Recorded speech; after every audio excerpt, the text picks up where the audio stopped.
বিকেলবেলা ডাইনিং টেবিলে বসে চা খাচ্ছিল প্রিয়াঙ্কা। তখনই হঠাৎ করে কলিং বেলের আওয়াজ শোনা গেল। প্রিয়াঙ্কা উঠে গিয়ে দরজাটি খুলে দিল। দরজা খুলতেই দেখতে পেল একজন সুদর্শন পুরুষ দরজার বাইরে দাঁড়িয়ে আছে, যাকে সে এর আগেও বেশ অনেকবার দেখেছে।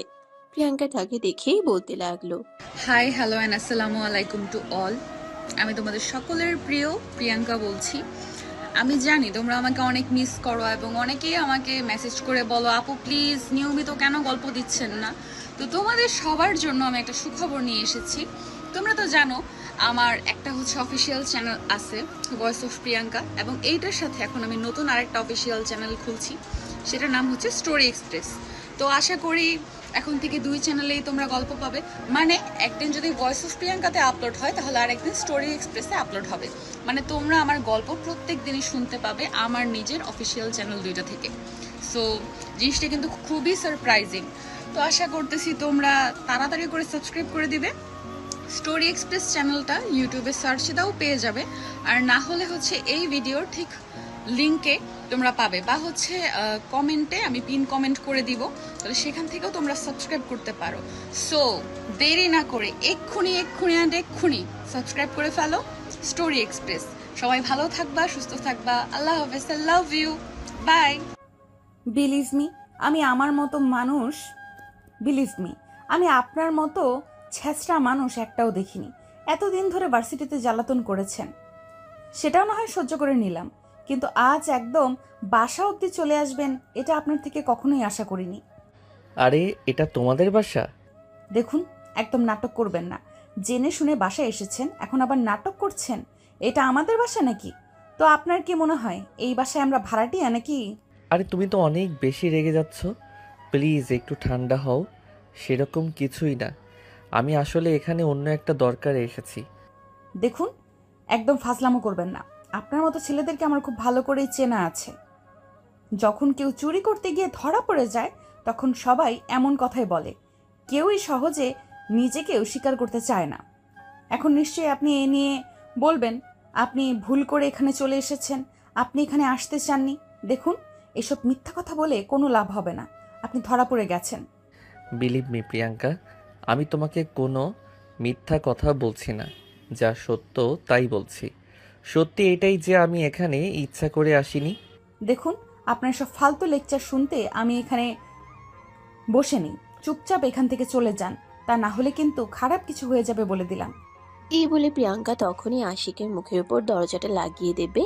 তখনই প্রিয়াঙ্কার ছোট বোন তিশা সেখানে চলে আসে আর আশিককে দেখা মাত্রই বলতে থাকে, আরে স্যার তো চলে এসেছেন, তো এখন এখানে দাঁড়িয়ে আছেন কেন? প্লিজ ভিতরে আসুন। প্রিয়াঙ্কাকে যেই বুঝতে পারলো না সবকিছুই যেন তার মাথার উপর দিয়ে যাচ্ছে। সে হা করে তাকিয়ে আছে। তিশা তাকে কোনো কথা বলার সুযোগই না দিয়ে আশিককে হাত ধরে টানতে টানতে বাড়ির ভিতরে নিয়ে আসলেও আর ড্রয়িং রুমের সোফায় বসতে দিল। আর তারপরে প্রিয়াঙ্কাকে উদ্দেশ্য করে বলতে লাগলো, আরে আপু, তোকে তো বলাই হয়নি, আব্বু আমার জন্য নতুন প্রাইভেট টিউটর ঠিক করেছেন। উনি হলেন আমার নতুন টিচার। পরিচয় হয়নি স্যার, এই হলো আমার বড় বোন। আর আপু, উনি আমার নতুন টিচার। হ্যাঁ, সেটা না হয় বুঝলাম, কিন্তু এই ছেলের কাছে তুই কোনো টিউশন পড়বি না। এই ছেলেকে বল ভালোই ভালোই এখান থেকে চলে যেতে, আমি তোকে অন্য টিউটর রেখে দিব। আরে আপু, তোর কি মাথা খারাপ হয়ে গেছে নাকি? পাগলের মতো কথা বলছিস কেন? এত কষ্ট করে একজন ভালো টিউটর পেলাম, আর এখন কি না তুই বলছিস ওনাকে বাদ দিয়ে দিতে? কেন, তোর কি কানে কোনো সমস্যা হয়েছে নাকি? আমি কি বলছি তুই শুনতে পাচ্ছিস না? এই ছেলেকে তোরে পড়াতে হবে না, আমি তোর জন্য ভালো টিউটর রেখে দিব। আই এম সো সরি আপু, সেটার কোনো প্রয়োজন হবে না। তুই তোর নিজের জন্য টিউটর রেখে নিস, আমি এই স্যারের কাছেই টিউশন পড়ব। আর এতে তোর কোনো আপত্তি আমি শুনবই না, কারণ টিউশন আমি পড়ব, তুই না। দেখুন, এখন কিন্তু বেশি বাড়াবাড়ি হয়ে যাচ্ছে। আমি খুব ভালো করেই জানি এই ছেলের ক্যারেক্টারে সমস্যা আছে, তাই আমি বোন হয়ে তোকে এর কাছে প্রাইভেট পড়তে দিতে পারি না। দেখ আফু, আমাকে নিয়ে চিন্তা করার জন্য মা বাবা আরও অনেকেই রয়েছে, তাই তোকে এই ফালতু চিন্তা না করলেও চলবে। তুই তোর নিজের চরকায় তেল দে। স্যার, আপনি আসুন তো আমার সঙ্গে, আপনি আপুর কথা কিছু মনে করবেন না। এই বলে প্রিয়াঙ্কার কথাকে কোনো পাত্তা না দিয়ে তিশা আশিকের হাত ধরে টানতে টানতে নিজের রুমে নিয়ে চলে গেল। আর তারপর চেয়ার টেনে বসতে দিল আর বলতে লাগলো, স্যার প্লিজ, আপনি আপুর কথায় কিছু মনে করবেন না। ওর একটু মাথায় সমস্যা আছে। ও সুন্দর আর হ্যান্ডসাম ছেলে দেখলেই ওদের সঙ্গে একরকম খারাপ আচরণ করে। আচ্ছা ঠিক আছে, কোনো ব্যাপার না। আমি তোমার বোনকে দেখেই বুঝতে পেরেছি তার মাথায় সমস্যা আছে। যাই হোক, তুমি তোমার বই বের করো, আমি যেটা করতে এসেছি সেটাই করি। হ্যাঁ স্যার, আপনি একদম ঠিক কথাই বলেছেন। আমার বোনের মাথায় সমস্যা আছে। তা না হলে আপনার মতো একজন টিউটরকে বাদ দিতে বলে? তার ব্যবহারের জন্য আমি আন্তরিকভাবে দুঃখিত। আপনি প্লিজ কিছু মনে করবেন না। ঠিক আছে, বললাম তো কোনো ব্যাপার না। আমি একজন প্রাইভেট টিউটর, আমাকে নিয়ে এক একজন এক এক রকম মন্তব্য করতেই পারে, কিন্তু কারোর মন্তব্য আমার গন্তব্য কখনোই ঠেকাতে পারবে না। You are so right. আপনি একটু বসুন, আমি আপনার জন্য নাস্তা বানিয়ে নিয়ে আসতেছি। আরে না, এসব তুমি কি বলছো? এসবের কোনো প্রয়োজন হবে না। আমি আজ এই সবেমাত্র প্রথম দিন তোমাকে টিউশন পড়াতে এসেছি। আগে তুমি তোমার পড়া শেষ করো, তারপর অন্য কিছু। তখনই পেছন থেকে প্রিয়াঙ্কার বাবার গলার আওয়াজ শোনা গেল। তিনি বলতে লাগলেন, আরে, আমি তো ভাবছিলাম তোমাকে ফোন দেব, এর মধ্যেই তুমি চলে এসেছো। যাই হোক, তোমার সময় জ্ঞান দেখে আমি খুবই খুশি হলাম। না মানে আঙ্কেল, আমি আপনার মেয়েকে টিউশন পড়ানোর দায়িত্ব নিয়েছি, তাই যথা সময়ে এসে তাকে টিউশন পড়ানোটা আমার দায়িত্বের মধ্যে পড়ে। আমি তো তোমার মতো দায়িত্ববান একজন ছেলেকেই খুঁজতেছিলাম।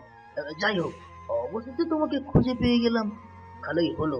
হ্যাঁ, তুমি কিন্তু আমার মেয়েটাকে একটু ভালোভাবে পড়াবে।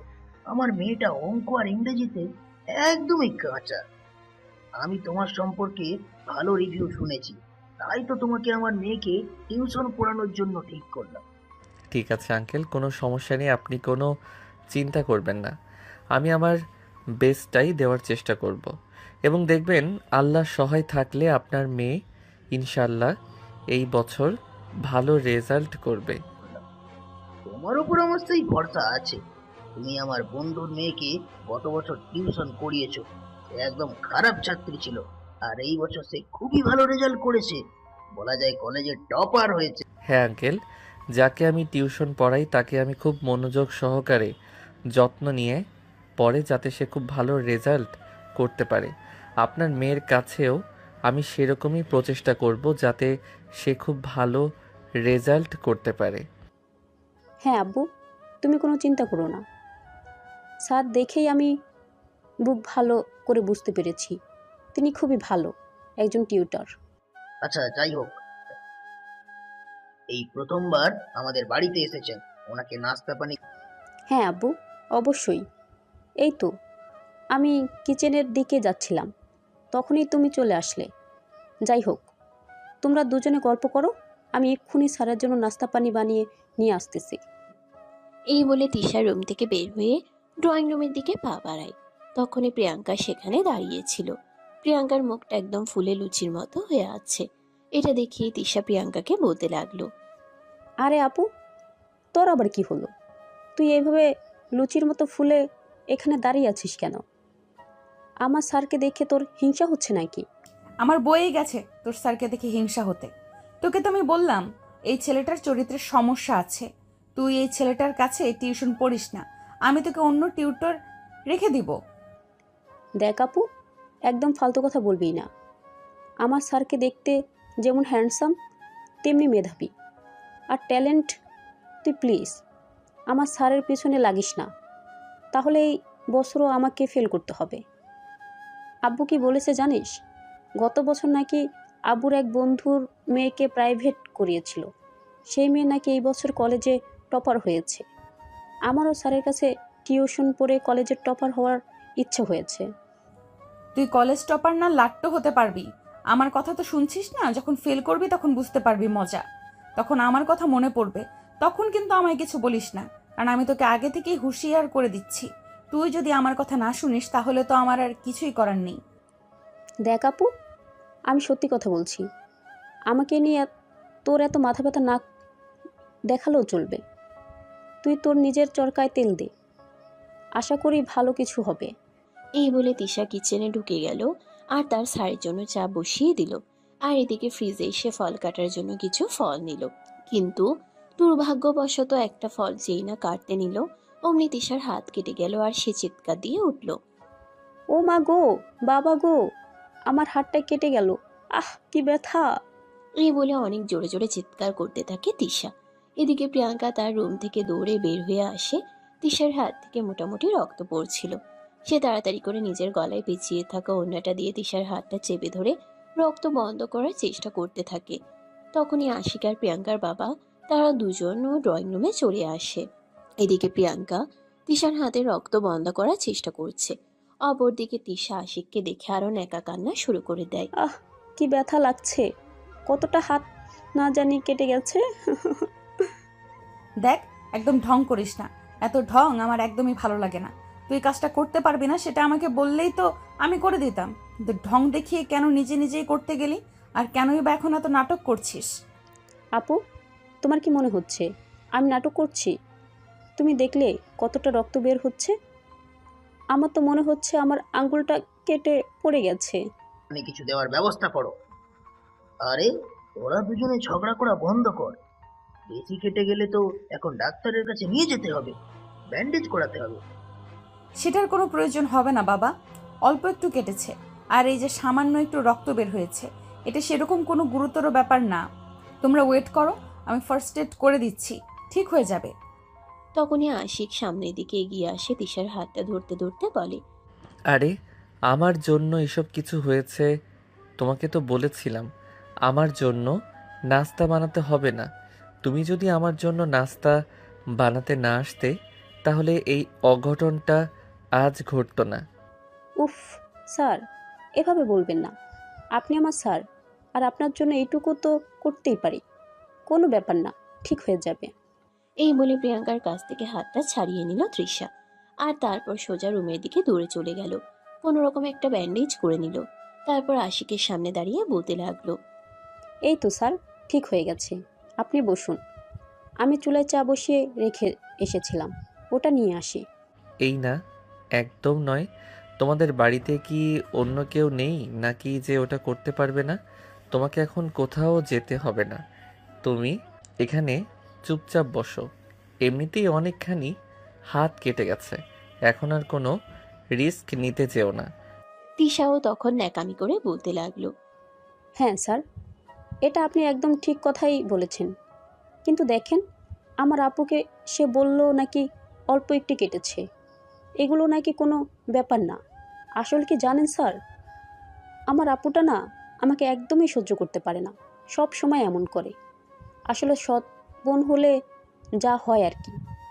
সে আমার ভালো সহ্যই করতে পারে না, আমাকেও সহ্য করতে পারে না।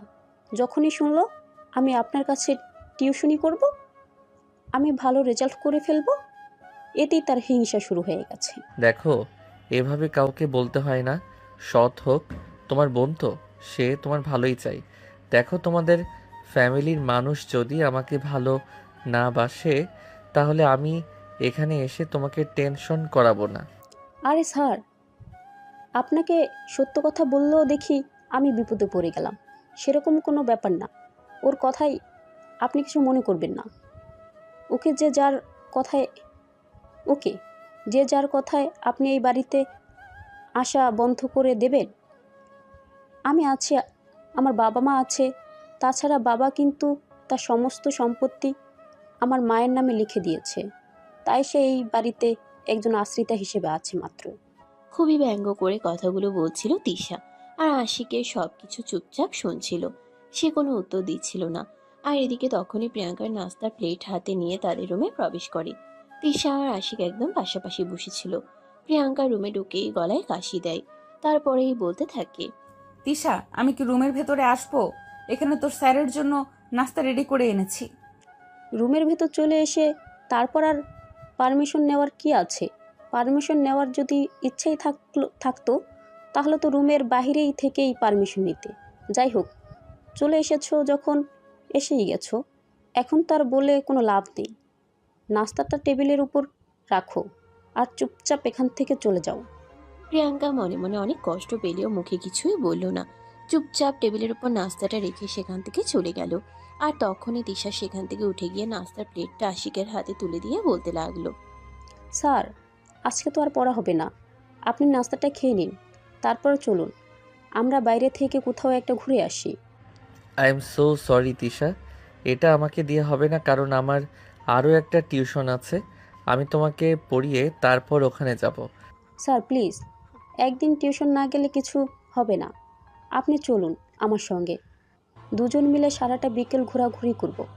তাছাড়া আপনার মতো হ্যান্ডসাম গুড লুকিং একটা ছেলের সঙ্গে বিকেল কাটানো আমার খুব ভালো লাগবে। প্লিজ স্যার, আপনি না করবেন না। একদিন টিউশনে না গেলে সেরকম কোনো ক্ষতি হবে না, আর যদি ক্ষতি হয়ে যায় তাহলে সেটা আমি আপনাকে পুষিয়ে দেব। এই বলে আশিক তার সঙ্গে যেতে রাজি না হলেও তিশা তাকে জোর করে রাজি করালো। বাসা থেকে দুজনে একসঙ্গে বের হচ্ছিল। এটা দেখে প্রিয়াঙ্কা বলতে লাগলো, কি ব্যাপার তিশা, এই বিকেলবেলা তুই কোথায় যাচ্ছিস, তাও আবার তোর টিউশন টিচারের সঙ্গে? দেখ আপু, সবসময় আমার ব্যক্তিগত ব্যাপারে নাক গলাতে আসিস না। এই সব কিছু যে আমার একদম ভালো লাগে না, সেটা তুই খুব ভালো করেই জানিস। তাই তোকে বলছি, যতটা সম্ভব আমার থেকে দূরে থাকবি, থাকার চেষ্টা করবি। একদম আমার ব্যক্তিগত ব্যাপারে এত নাক গলাতে আসবি না। দেখ, তোর ভালোর জন্য বলছিলাম, কিন্তু তুই যখন ভালোটা বুঝলি না তখন আর তোর ব্যক্তিগত ব্যাপারে নাক গলানোর কোনো ইচ্ছে আমার নেই। তবে এমন যেন না হয় আমার কথা বাসি হলে কাজে লাগে, তখন কিন্তু অনেক দেরি হয়ে যাবে, তখন কিন্তু আবার আমাকে দোষ দিস না। দেখ আপু, এতক্ষণ ধরে সহ্য করছি তোকে, আর সহ্য করার ইচ্ছে নেই। আমি কিন্তু এখন সত্যি সত্যি আব্বুর কাছে তোর নামে বিচার দিব। আমি আর পারছি না তোকে সহ্য করতে। এটা বলা মাত্রই প্রিয়াঙ্কা কোনো কথা না বলে চুপচাপ সেখান থেকে চলে গেল। কারণ সে খুব ভালোভাবেই বুঝতে পারলো এখানে তিশাকে কোনো কিছু বলতে চাওয়া মানে বাইরের মানুষের সামনে নিজেকে অপমান সাব্যস্ত করা। এদিকে প্রিয়াঙ্কা চলে যাওয়ার পর তিশা আর আশিক দুজনেই বাসা থেকে বের হয়ে পড়ে।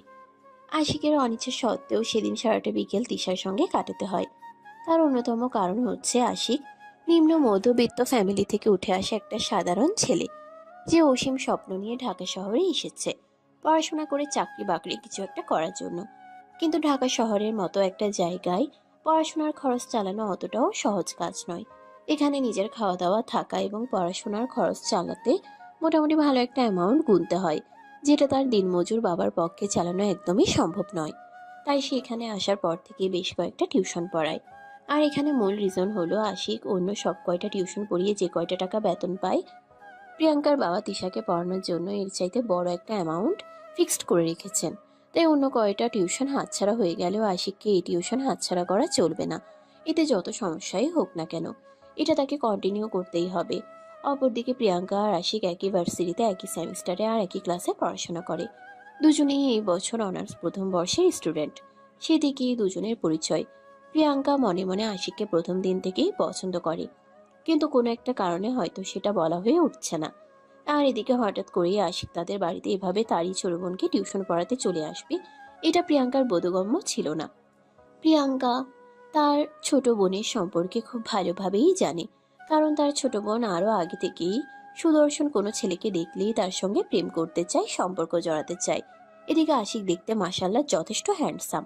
তিশা যদি আশিকের পিছনেও লেগে যায় তাহলে তো বনে বনে যুদ্ধ শুরু হয়ে যাবে। আর সেই জন্যই প্রিয়াঙ্কা চাইছিল ওটা আশিক তাদের বাড়িতে টিউশনই পড়াক, আর তার ছোট বোনের টার্গেট হয়ে যায়। অপরদিকে আশিক শৈশবের কোনো কিছুই জানতো না। সে তো প্রিয়াঙ্কার আচরণ দেখে মনে মনে এটাই ভেবে নিয়েছিল প্রিয়াঙ্কা তাকে সহ্য করতে পারছে না। তো ভিউয়ার্স, কথা না বাড়িয়ে চলুন মূল গল্পে ফিরে আসি। এদিকে সেদিন সারাটা বিকেল ঘোরাঘুরি করলো তিশা আর আশিক। সন্ধ্যার পর তিশাকে আশিক তার বাসার সামনে নামিয়ে দিয়ে নিজের বাসায় চলে গেল, যদিও সেদিনের সমস্ত খরচ তিশা নিজেই বহন করেছিল।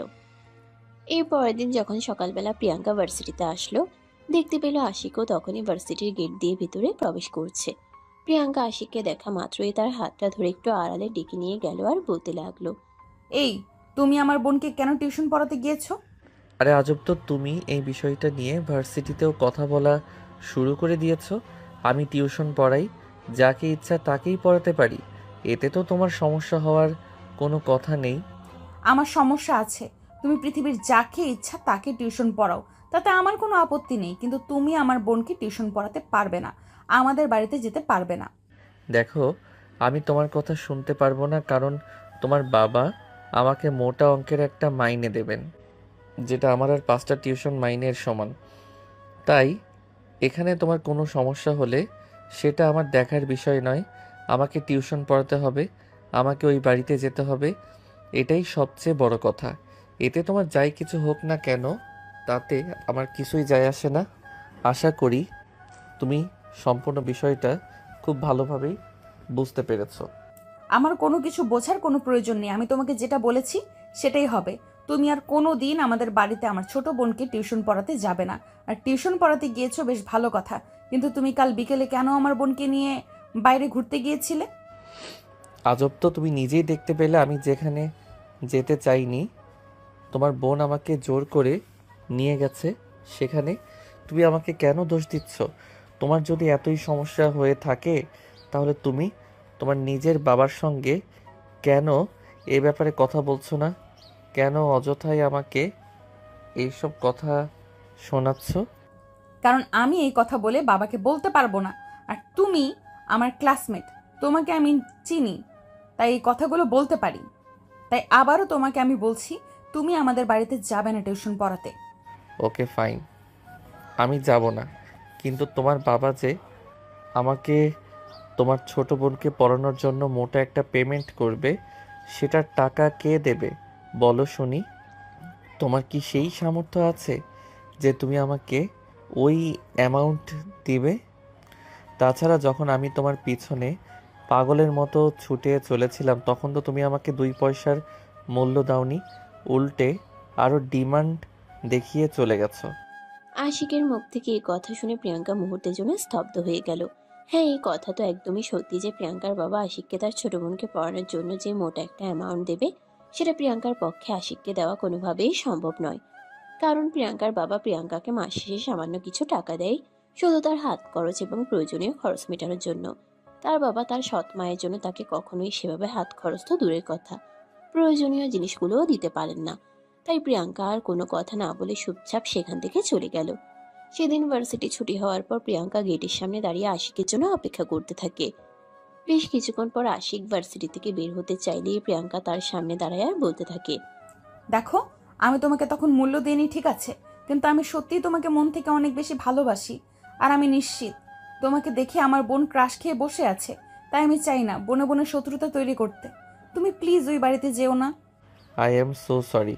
আমাকে এসব কথা এখন বলে আর কোনো লাভ হবে না, কারণ আমি কথা দিয়ে কথা রাখি। তোমার বাবাকে আমি কথা দিয়েছি তোমার ছোট বোনকে আমি টিউশন পড়াবো। এখন তুমি চাইলেও আমি আমার এই কথা ফিরিয়ে নিতে পারবো না। তাই প্লিজ তুমি আমাকে ক্ষমা করে দিও। প্লিজ তুমি এমনটা করো না আমার সঙ্গে। ভালোবেসে ফেলেছি তোমায়, এখন যদি ছোট্ট একটা কারণে তোমাকে হারিয়ে ফেলি তাহলে নিজেকে ক্ষমা করতে পারবো না। যখন আমি এই ভার্সিটিতে ভর্তি হওয়ার পর তোমার পিছনে পাগলের মতো ছুটে চলেছিলাম তখন এই কথাটা তোমার বোঝা উচিত ছিল।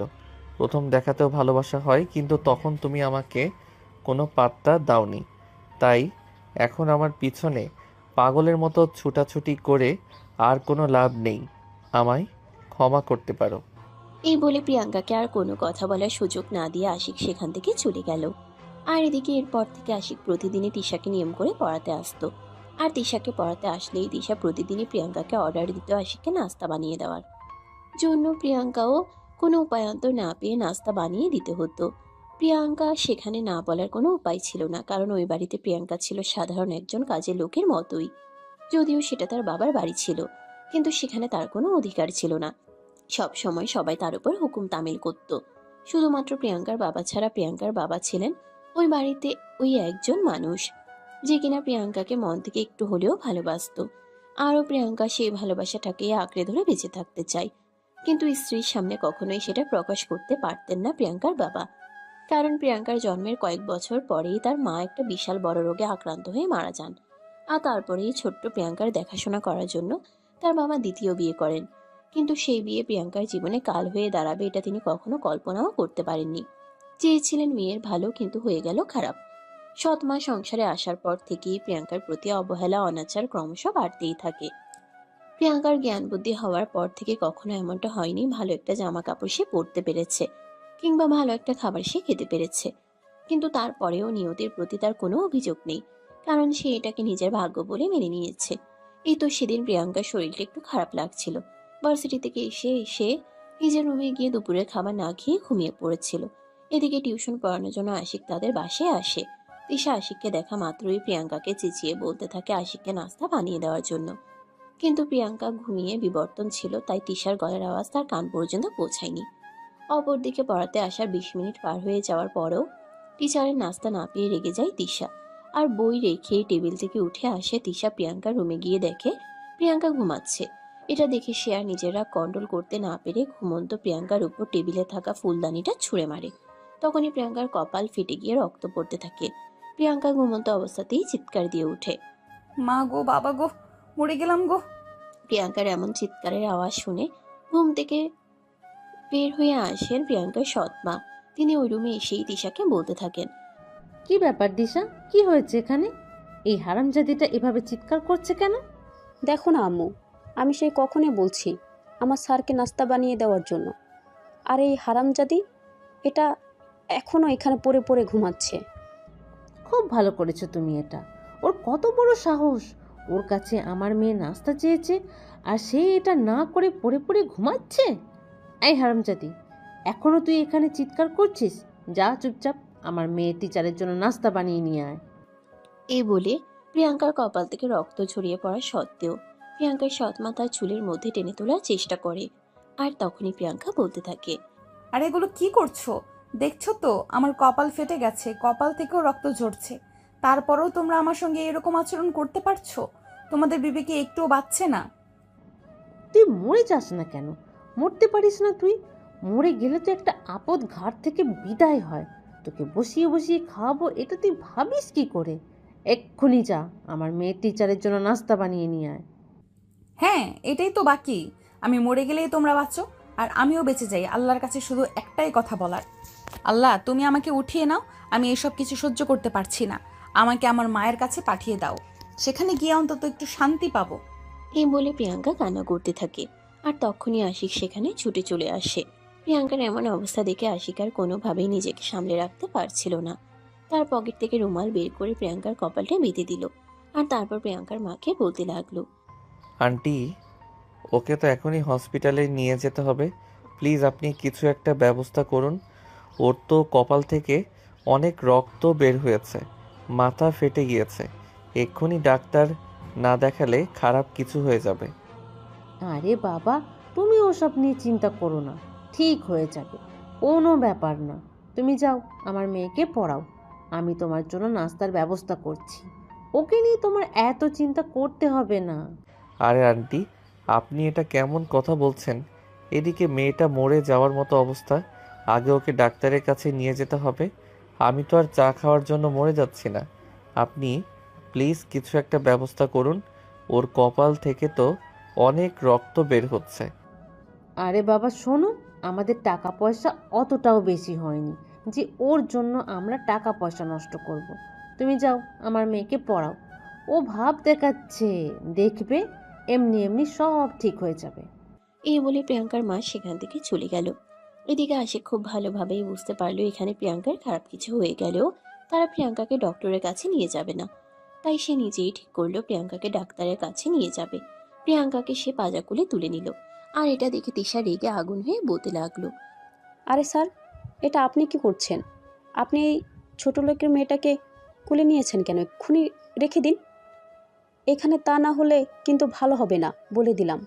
দেখো তৃষা, তুমি আমার ছাত্রী, তুমি আমার ছাত্রীর জায়গাতেই থাকো। আমাকে আমার দায়িত্ব পালন করতে দাও। মেয়েটার অবস্থা কতটা খারাপ সেটা দেখতে পেয়েছো। এক্ষুনি যদি ডাক্তারের কাছে নিয়ে না যাই তাহলে কি হতে পারে সেটা তুমি বুঝতে পারছো। তারপরও কেন আমার কাজে আমাকে বাধা দিচ্ছ? এই বলে আশিক আর কোনো উত্তরের অপেক্ষা না করে প্রিয়াঙ্কাকে নিয়ে বাড়ি থেকে বের হয়ে গেল। তারপর তাদের বাসার পাশে একটা হসপিটালে নিয়ে আসলো। প্রিয়াঙ্কার বাবার নাম্বার আশিকের কাছে ছিল। প্রিয়াঙ্কাকে হসপিটালে ভর্তি করিয়ে প্রিয়াঙ্কার বাবার নাম্বারে ফোন দিল। 2বার ফোন হতে না হতেই প্রিয়াঙ্কার বাবা ফোনটা রিসিভ করলো আর অপর প্রান্ত থেকে বলতে লাগলো, হ্যালো, কি হয়েছে? এই অসময়ে আমাকে ফোন দিয়েছো কেন? আঙ্কেল, একটা সমস্যা হয়ে গেছে। আপনি এক্ষুনি প্লিজ আপনাদের বাসার সামনের হসপিটালে চলে আসুন। তারপর আমি আপনাকে সব কিছু খুলে বলছি। কিন্তু আমি তো এই মুহূর্তে একটা জরুরি মিটিং এ আছি। আমার বাসায় কোনো সমস্যা হলে তো আমাকে বাসা থেকে ফোন দেওয়া হতো। কি হয়েছে আমাকে খুলে বলো। আঙ্কেল, সমস্যাটা খুব বড়, তাই আপনাকে এখানে আসতে হবে। আপনি প্লিজ তাড়াতাড়ি সব কিছু ফেলে রেখে চলে আসুন, তা না হলে বড় একটা অ্যাক্সিডেন্ট হয়ে যেতে পারে। এই বলে সে ফোনটা কেটে দিল। আর এদিকে তক্ষুনি প্রিয়াঙ্কার বাবা অফিসের সব কাজকর্ম ফেলে রেখে হসপিটালে চলে আসলো। আর তারপর আশিক তাকে সবকিছু খুলে বলল। সবকিছু শুনে তিনি মাথায় হাত দিয়ে বসে পড়লেন আর কান্না করতে লাগলেন। আশিক উনার কাঁধে হাত রেখে বলল, আঙ্কেল শুনেন, এই দুনিয়ায় যার মা নেই তার কেউ নেই। মা হলো পৃথিবীর অমূল্য একটা সম্পদ।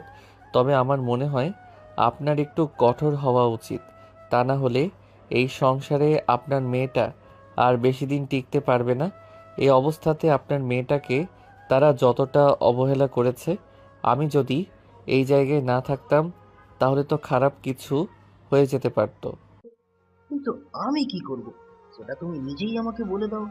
মেয়ের ভালোর জন্য আমি দ্বিতীয় বিয়ে করেছিলাম, আর সেই দ্বিতীয় বিয়ে আমার মেয়ের জীবনে কাল হয়ে দাঁড়াবে এটা তো আমি কখনো কল্পনাও করিনি। হ্যাঁ আঙ্কেল, সেটা তো আমি বুঝতে পারছি, কিন্তু আমিও আপনাকে এ ব্যাপারটা এখন জানাতাম না। কিন্তু আপনি তো জানেন আমার হাতের অবস্থা। এখানে হসপিটালের বিল মেটানোর মতো পয়সা আমার হাতে নেই, তাই পেটে ক্ষুধা রেখে মুখে লাজ রাখলে তো চলবে না। সেজন্যই আপনাকে ফোন করা। হ্যাঁ, আমি সেটা বুঝতে পেরেছি। কোনো সমস্যা নেই, তুমি এক কাজ করো, বাসায় চলে যাও। প্রিয়াঙ্কাকে হসপিটাল থেকে রিলিজ করলে তারপর আমি তাকে নিয়ে বাসায়। আশিক ওনার কাঁধে হাত রেখে বলতে লাগলো। এই বলে প্রিয়াঙ্কার বাবা আশিককে হসপিটাল থেকে বিদায় করে দিল। আর তারপর দিন বিকেলবেলা প্রিয়াঙ্কাকে হসপিটাল থেকে রিলিজ করা হলো। প্রিয়াঙ্কার বাবা প্রিয়াঙ্কাকে নিয়ে বাড়িতে আসে। দরজায় দাঁড়িয়ে কলিং বেল চাপ দেওয়ার বেশ কিছুক্ষণ পর প্রিয়াঙ্কার মা এসে দরজা খুলে দিল। প্রিয়াঙ্কাকে দেখে তিনি ভালো মন্দ জিজ্ঞাসা করার বদলে এটা বলতে লাগলেন। আপদটা এখনো মরেনি। কথাটা বলা মাত্রই প্রিয়াঙ্কার বাবা প্রচন্ড পরিমাণে ক্ষেপে গেলেন। আর প্রিয়াঙ্কার মায়ের গালে ঠাস করে একটা চড় বসিয়ে দিয়ে বলতে লাগলেন, বাসায় যাব। ঠাস ঠাস। তোমার মতো বেয়াদব মার্কা মহিলাকে বিয়ে করাই আমার জীবনের সবচাইতে বড় ভুল। তোমাকে যদি আমি বিয়ে না করতাম তাহলে হয়তো এই দিন আমার দেখতে হতো না। তোমার জন্য, হ্যাঁ, শুধু তোমার জন্য আজ আমার মেয়েটার কাছে আমাকে ছোট হতে হচ্ছে। কই, মেয়ে দেখাশোনা করার জন্য তোমাকে নিয়ে এসেছিলাম, আর আজ তুমি আমার মেয়ের খুনি হয়েছো। দেখো, এতদিন ধরে সহ্য করে এসেছি, এটাই অনেক। এখন আর আমি তোমার এই দামড়ি মার্কা মেয়েকে সহ্য করতে পারবো না। ওই মেয়েকে বাড়ি থেকে বের করে দাও, তা না হলে আমি আমার মেয়েকে নিয়ে এই বাড়ি থেকে চলে যাব, এটা বলে দিলাম। তুমি এখানে বসে আছো, কেন চলে যাচ্ছ না? কেন তুমি চলে গেলে তো আমি বেঁচে যাই। হ্যাঁ, তুমি তোমার মেয়েকে নিয়ে এখান থেকে চলে যাও। আমিও চাই না তুমি এখানে থাকো, কারণ তুমি এখানে থাকলে আমার মেয়েটা ভালো থাকবে না। তোমার জন্য আর যাই হোক, আমি আমার মেয়ের ক্ষতি অন্তত করতে পারি না। অনেক ক্ষতি হয়ে গেছে আমার মেয়েটা, তাই তুমি এখান থেকে চলে গেলেই আমার মেয়েটা ভালো। ওকে ফাইন, তবে ভুলে যেও না তোমার সম্পত্তির 80% কিন্তু আমার নামে রয়েছে। তুমি ডিভোর্স দিলেও কিন্তু সম্পত্তি আমারই থেকে যাবে। মেয়েটা ভালো থাকবে। হ্যাঁ, তবে তাই হোক, তুমি তোমার সম্পত্তি আর তোমার মেয়েকে নিয়ে এই বাড়ি থেকে বিদায় হও। আমি আমার মেয়েকে নিয়ে এই বাড়িতে থাকবো। এই বলে প্রিয়াঙ্কার বাবা প্রিয়াঙ্কাকে নিয়ে বাড়ির ভিতরে প্রবেশ করেন। আর তখনই তিশা কলেজ থেকে আসে। প্রিয়াঙ্কাকে দেখে তার রাগ যেন আকাশ ছোঁয়া হয়ে গেল। সে রাগে ফুসফুস করতে করতে বলতে লাগলো, এই হারামজাদি, তাকে এখানে কেন নিয়ে এসেছেন? মা মেয়ের এরকম আচরণ প্রিয়াঙ্কার বাবা একদম অতিষ্ঠ হয়ে গেছিল। তাই তিনি তিশার গালেও ঠাস করে দুটা চড় বসিয়ে দিয়ে বলতে লাগলেন, তোমরা মা মেয়ে আজ এবং এক্ষুনি আমার বাড়ি থেকে বের হয়ে চলে যাও। আমি তোমাদের দুজনের চেহারাও দেখতে চাই না। আমি সব চাইতে বেশি খুশি হব তখন, তখন কিনা তোমরা আমাদের চোখের আড়াল হবে। আব্বু, তুমি এই ডাইনিটার জন্য আমার গায়ে হাত তুলেছ? এটা তো আমি ভাবতেই পারছি না। এই ফকিন্নির ছোট লোকের বাচ্চার জন্য তুমি আমার গায়ে হাত তুলেছ? তোমার গায়ে হাত তুলেছি, বেশ করেছি। আরো আগে তোমার সঙ্গে এটা করা উচিত ছিল, যেটা আমি এতদিন করতে পারিনি। ভেবেছিলাম তোমরা ভালো হয়ে যাবে, সেই জন্য তোমাদেরকে সুযোগ দিয়েছিলাম। কিন্তু এখন দেখছি তোমরা আমার মাথায় চড়ে বসেছো, আমার মেয়েটাকে একটা অত্যাচার করেছো। বেশ করেছি। এই ছোট লোকের বাচ্চাকে বলেছিলাম আমার টিউশন টিচারেরকে নাস্তা বানিয়ে দিতে, কিন্তু সেটা না করে বিছানায় পড়ে পড়ে ঘুমাচ্ছিল। সারাদিন বাড়িতে বসে বসে খাবে, এইটুকু কাজ করতে পারবে না? এইটুকু কাজ করলে তার গায়ে ফুসকা পড়ে যাবে নাকি? চুপ, একদম চুপ করো তুমি। অনেক কথা বলে ফেলেছো। ওকে কেন তোমার টিউশন টিচারকে নাস্তাকে বানিয়ে দিতে হবে? তোমার কি হাত নেই নাকি তুমি তোমার টিচারকে নাস্তা বানিয়ে দিতে পারো না? আব্বু, আমি কেন নাস্তা বানিয়ে দিতে যাব? সেদিন নাস্তা বানাতে গিয়ে আমার হাত কেটে গিয়েছিল। এটা কি ভুলে গিয়েছো নাকি? না, আমি কোনো কিছুই ভুলে যাইনি। শুধু তোমাদেরকে একটু একটু করে মনে করিয়ে দিতে চাই। তোমার মাকে এই বাড়িতে নিয়ে এসেছিলাম আমার মেয়ের দেখাশোনা করার জন্য। তারপর এখনো পর্যন্ত তোমার মায়ের নামে আমার যত সম্পদ লিখে দিয়েছি, সবকিছুই শুধুমাত্র আমার মেয়েটাকে একটু ভালো রাখার বিনিময়ে। কিন্তু তোমার মা কি করেছে? বিনিময়ে আমার মেয়েটাকে অবহেলা, অনাদর আর অত্যাচার দিয়েছে। তাই তোমাদের দুজনকে আর সহ্য করা যাচ্ছে না। আজ এবং এই মুহূর্তে তোমরা এই বাড়ি থেকে বের। প্রিয়াঙ্কা এতক্ষণ ধরে সবকিছু চুপচাপ শুনছিল, কিন্তু এখন আর সে চুপ রইল না। সে তার বাবাকে বলতে লাগলো, দেখো বাবা, এইভাবে হয় না। এই বাড়ি থেকে যদি কাউকে চলে যেতে হয় তাহলে আমি চলে যাব, কারণ শেষ বয়সে তোমার একজন সঙ্গের প্রয়োজন। আমি না হয় জীবনটা কোনোভাবে কাটিয়ে দিতে পারবো, কারণ আমার জীবনটা সবেমাত্র শুরু, কিন্তু তোমার বয়স হয়ে গেছে, তুমি একা থাকতে পারবে না। প্রিয়াঙ্কা, তুমি কোনো কথা বলো না। এতদিন সবকিছু সহ্য করেছি শুধু তোমার মুখের দিকে তাকিয়ে। এখন আর এদেরকে আমি কোনোভাবেই ক্ষমা করব না। ওরা যেটার উপযোগ্য, আমি ওদের সঙ্গে ঠিক সেটাই করব। তুমি শুধু তাকিয়ে তাকিয়ে দেখো। আমার কসম বাবা, তুমি সেরকম কিছুই করবে না। তুমি একজন বিবাহিত পুরুষ হওয়া সত্ত্বেও তোমাকে একজন অবিবাহিত মেয়ে বিয়ে করেছে সংসার করার আশায়, আর এতদিন ধরে সংসারটা আগলে রেখেছে। তাকে কখনোই আমি সংসারহীনা করতে পারি না। তখনই পাশ থেকে প্রিয়াঙ্কার মা প্রিয়াঙ্কাকে উদ্দেশ্য করে বলতে লাগলো, এই তো এতদিনে সুবুদ্ধি উদয় হয়েছে। এই বুদ্ধিটা যদি তোর মাথায় আরো আগে আসতো, তুই আরো আগে এই বাড়ি থেকে চলে যেতে পারতি। তাহলে নিশ্চয়ই এত অত্যাচার সহ্য করতে হতো না। হ্যাঁ মা, তুমি একদম ঠিক কথাই বলেছ। এতদিন আমার মাথায় এই বুদ্ধিটা আসেনি, তাহলে হয়তো তোমরাও এতদিন খুব ভালো থাকতে পারতে। যাই হোক, আমি তোমাদের সবাইকে ছেড়ে চলে যাচ্ছি। কোনো চিন্তা করো না, আমি কখনোই তোমাদের এই সম্পত্তিতে ভাগ বসাতে আসবো না। আল্লাহ আমার কপালে যেটা রেখেছে সেটাই হবে। তখনই প্রিয়াঙ্কার বাবা কান্না করতে করতে প্রিয়াঙ্কাকে বলতে থাকে, প্লিজ মা, আমার তুই এমন কিছু করিস না। তাহলে আমি তোর মায়ের কাছে ক্ষমা চাওয়ার মতো মুখটাও রাখতে পারবো না। তোর মাকে আমি কথা দিয়েছিলাম, তোকে আমি সারা জীবন আমি আমার বুকে আঁকলে রাখবো। প্লিজ, তুই আমাকে ছেড়ে চলে যাস না। দেখো আব্বু, মা তো আমাদের কাছে নেই, অনেক দূরে চলে গেছে, কিন্তু আমাদের দুজনের কেউ সারাটা জীবন পড়ে আছে। তাই আমরা একজন মৃত মানুষের কথা রাখতে গিয়ে জীবিত মানুষদের কষ্ট দিতে পারি না। তাই তোমার কাছে আমার এটা অনুরোধ, তুমি আমাকে আটকেও না। আমি আজ এবং এই মুহূর্তে বাড়ি ছেড়ে চলে যাব। এই বলে প্রিয়াঙ্কা সেখানে আর এক মুহূর্তও দেরি না করে নিজের রুমে চলে গেল আর নিজের কাপড় চোপড় সহ প্রয়োজনীয় সবকিছু গুছিয়ে নিল। মিনিট 20 মধ্যেই রেডি হয়ে ড্রয়িং রুমে চলে আসলো। তার বাবা তখন ড্রয়িং রুমেই ছিল। প্রিয়াঙ্কা তার বাবার সামনে এসে দাঁড়িয়ে বলতে লাগলো, বাবা, আমি যে বাড়ি ছেড়ে সারা জীবনের মতো চলে যাচ্ছি, আর কখনোই বাড়িতে ফিরে আসবো না। এই নাও, এটা আমার মোবাইল নাম্বার। যদি কখনো তোমার প্রয়োজন হয় তাহলে আমাকে শুধু একটা মিসড কল দিও, আমি চলে আসবো। আর হ্যাঁ, আমি কিন্তু তোমাদের বাড়ি থেকে কোনো মূল্যবান জিনিস নিয়ে যাচ্ছি না, শুধু আমার মায়ের রেখে যাওয়া এই বালাজোড়া আমার সঙ্গে নিয়ে যাচ্ছি।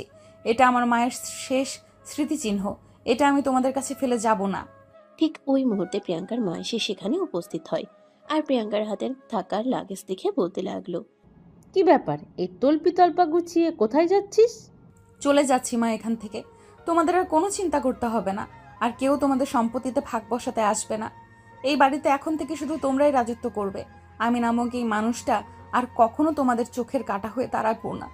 এই কথা শুনে প্রিয়াঙ্কার মা কিছুক্ষণ সময় চুপ করে থাকেন আর তারপর আবারও তিনি বলতে থাকেন, বাড়ি ছেড়ে চলে যাচ্ছিস সে না হয় বুঝলাম, কিন্তু এইসব তল্পি তল্পা কেন?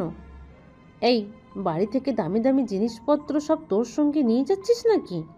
না, তোমাদের কোনো দামি জিনিস আমার সঙ্গে নিয়ে যাওয়ার কোনো ইচ্ছে নেই। শুধু আমার মায়ের এই বালাজোড়া যে দুইটা আমি হাতে করে নিয়ে যাচ্ছি। তাছাড়া তোমাদের কোনো কিছু নিয়ে যাচ্ছি না। তোমাদের যদি আমাকে বিশ্বাস না হয় তাহলে আমার লাগেজ চেক করতে পারো। এখানে তোমরা তোমাদের বাড়ির কোনো মূল্যবান জিনিস যদি পাও তাহলে সেটা রেখে দাও। কথাটা বলতে দেরি হলো, কিন্তু প্রিয়াঙ্কার হাত থেকে তার সৎমার লাগেজ নিয়ে চেক করতে এক মুহূর্তও দেরি করলেন না। তিনি লাগেজে সবকিছু ছড়িয়ে ছিটিয়ে ফেলে দিয়ে দেখতে লাগলেন প্রিয়াঙ্কা কাপড়ের ভিতরে কোনো কিছু নিয়ে যাচ্ছে কিনা। কিন্তু তিনি কোনো কিছুই পেলেন না। হতাশ মনে বলতে লাগলেন, সব কিছু কি আর আমাদেরকে দেখিয়ে নিয়ে যাবি নাকি? আমার তো মনে হয় তুই অনেক আগেই বাড়ি থেকে সব মূল্যবান জিনিস কোথাও পাচার করে রেখেছিস, আর তারপর এখন সেখানেই চলে যাবি। তোমাদের যা ইচ্ছা তোমরা তাই ভাবতে পারো, তাতে আমার কিছুই যায় আসে না। তবে আমি এই বাড়ি থেকে সারা জীবনের মতো চলে যাচ্ছি, এটাই সত্য। আর কখনো আমি তোমাদের সামনে এসে দাঁড়াবো না। যদি কখনো তোমাদের এরকমটা মনে হয় যে তোমরা কোনো জিনিস খুঁজে পাচ্ছ না, আমি সেটা নিয়ে গেছি, তাহলে সেটাই ভেবে নিও। কারণ আমি কখনোই তোমাদের চিন্তায় ব্যাঘাত ঘটাতে আসবো না। এই বলে প্রিয়াঙ্কা সেখান থেকে এগিয়ে গিয়ে তার বাবাকে পা ছুঁয়ে সালাম করলো আর তারপর বলতে লাগলো, বাবা, তোমার সম্পত্তির কোনো প্রয়োজন নেই। তুমি শুধু আমার জন্য দোয়া করো যেন আমি ভালো থাকতে পারি, তাহলেই হবে। তোমার দোয়া আমার মাথার উপর থাকলে তাহলে কোনো বিপদ আমাকে কখনো স্পর্শ করতে পারবে না। আমার দোয়া সবসময় তোমার জন্য থাকবে। তবে আমি হয়তো পৃথিবীর সবচাইতে নিকৃষ্টতম বাবা, যে কিনা সন্তানের দায়িত্ব পালন করতে পারলাম না। তোমার মাকে আমি কথা দিয়েছিলাম তোমাকে দেখে রাখবো, তোমাকে শেষ মুহূর্ত পর্যন্ত আমার বুকে আঁকড়ে রাখবো, কিন্তু সেটা আর সম্ভব হলো না। তুমি ব্যর্থ পিতা। বাবা প্লিজ এইভাবে বলো না। আল্লাহ যা করেন মঙ্গলের জন্যই করেন। আল্লাহ নিশ্চয়ই আমার জন্য ভালো কিছু রেখেছেন। তুমি শুধু আমার জন্য দোয়া করবে, তাহলেই হবে। এরপর আমার আর কিছুই চাই না। এই বলে প্রিয়াঙ্কা বাড়ি থেকে বের হয়ে চলে গেল। তার ঠিক আধা ঘন্টা পরেই আশিক আসলো তিশাকে টিউশন পড়ানোর জন্য। আশিক সেদিন বাড়িতে এসেই সোজা প্রিয়াঙ্কার বাবার রুমে চলে গেল। প্রিয়াঙ্কার বাবা তখন নিজের রুমে বসে বসে কান্না করছিলেন। আশিক রুমের দরজার সামনে দাঁড়িয়ে প্রিয়াঙ্কার বাবাকে বলতে লাগলো, আসসালামু আলাইকুম আঙ্কেল, আমি কি রুমের ভিতরে আসতে পারি? তুমি ব্যর্থ পিতা। আঙ্কেল, প্রিয়াঙ্কাকে কি আজ বাড়িতে নিয়ে এসেছেন? ওর কি অবস্থা এখন? প্রিয়াঙ্কার বাবা তখন আর নিজেকে সামলে রাখতে পারলেন না। তিনি একদমই কান্না করে দিলেন আর তারপর আশিকের কাঁধে হাত রেখে বলতে লাগলেন, হ্যাঁ, আসো, এখানে বসো। বাবা, এসব কথা বলে আমাকে আর লজ্জা দিও না। আমি বাবা হিসেবে এতটা নিকৃষ্ট সেটাই ভেবে পাচ্ছি না। আজ আমার মেয়ে এই বাড়ি ছেড়ে চলে গেছে, কোথায় গেছে কিছুই জানি না। কথাটা শোনা মাত্রই আশিক থমকে দাঁড়ালো আর বলতে লাগলো, এসব আপনি কি বলছেন? কোথায় গেছে আপনার মেয়ে? জানি না, এই ব্যাপারে আমি কিছুই জানি না। সেদিন কি হয়েছিল সেটা তো তুমি খুব ভালো করেই জানো। আজ প্রিয়াঙ্কাকে বাড়িতে নিয়ে আসার পর আবারও সেই সব ঝামেলা শুরু হয়েছে। তাই আমার মেয়েটা একরাশ অভিমান নিয়ে বাড়ি থেকে বের হয়ে চলে গেছে। এই বলে প্রিয়াঙ্কার বাবা অঝরে কান্না করা শুরু করে দেয়। আশিক তখন প্রিয়াঙ্কার বাবার মাথায় হাত বুলিয়ে দিয়ে বলতে থাকে, প্লিজ আঙ্কেল, আপনি কান্না করবেন না, এভাবে ভেঙে পড়বেন না। আমি দেখছি কি করা যায়। আমি যথাসাধ্য চেষ্টা করব আপনার মেয়েকে আপনার বুকে ফিরিয়ে দেওয়ার জন্য। সেটা বলে কোনো লাভ হবে না বাবা, কারণ আমার মেয়ে কোনোদিনই বাড়িতে ফিরে আসবে না, সেটা আমি খুব ভালো করেই জানি। আমার মেয়েটাতেই ছোটবেলা থেকেই অনেক কষ্ট করে বড় হয়েছে, কখনো এমন অভিমান করেনি। কিন্তু আজ আমি আমার মেয়েটাকে আর আটকাতে পারলাম না, কারণ আমি বুঝতে পেরেছি আমার মেয়েটাই বাড়িতে আর যাই হোক ভালো থাকবে না। তাই আমি বাবা হয়েও মেয়েটাকে আটকাতে পারলাম না।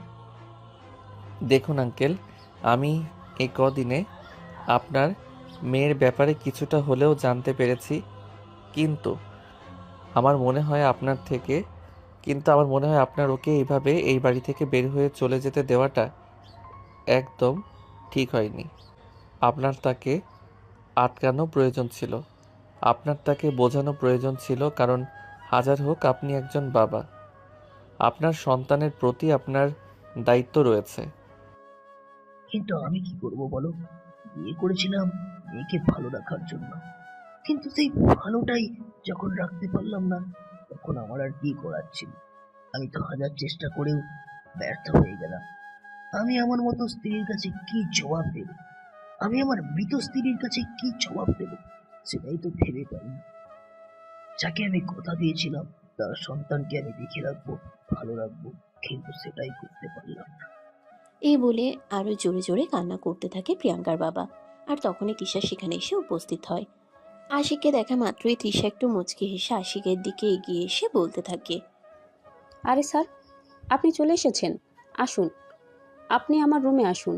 এখানে কি করছেন? এই বলে তিশা এগিয়ে গিয়ে আশিকের হাত ধরতে চাইছিল।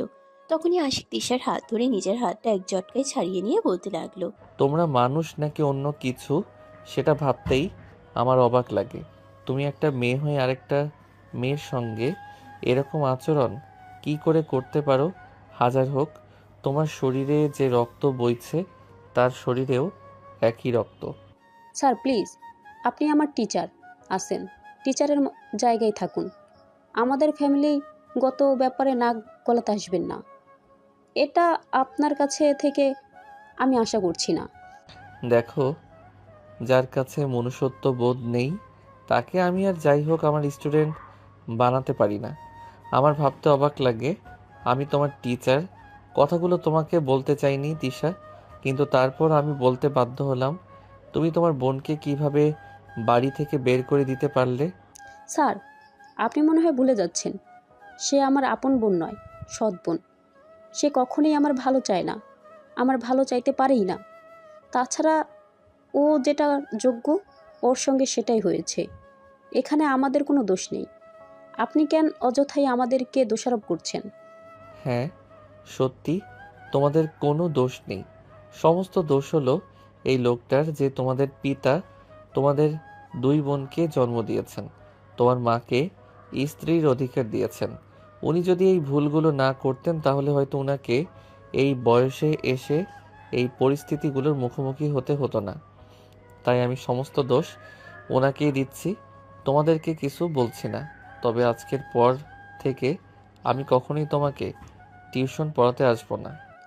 আপনার কি মাথা খারাপ হয়ে গেছে স্যার? আপনি ভুলে গেছেন আমার বাবা আপনাকে প্রতি মাসে কত টাকা পেমেন্ট করে আমাকে টিউশন পড়ানোর জন্য।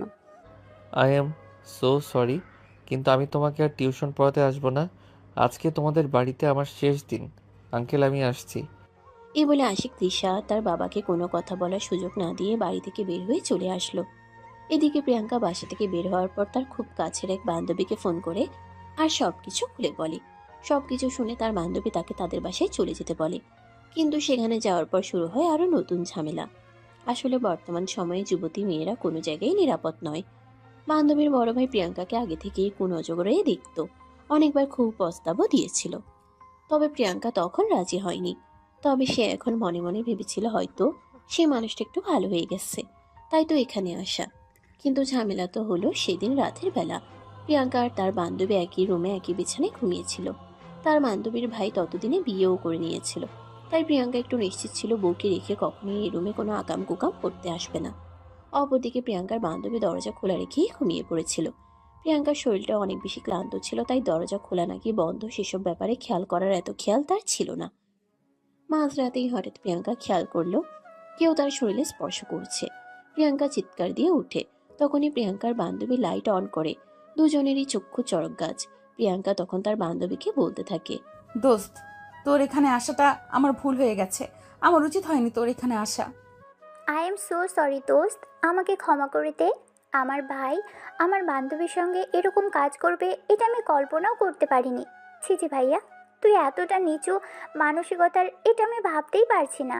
এই দেখ, এত সাধু সাজার চেষ্টা করিস না। বাড়ির ভিতরে এত সুন্দর একটা জিনিস, এটাকে রেখে অন্য রুমে শুয়ে থাকা যায় নাকি? পলি, তুই ওই রুম থেকে বের হয়ে যা। তোর বান্ধবীর সঙ্গে আমি একটু সময় কাটাবো।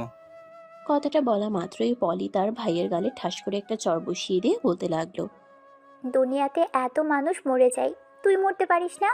তুই আমার ভাই, এটা ভাবতে আমার ঘেন্না লাগছে।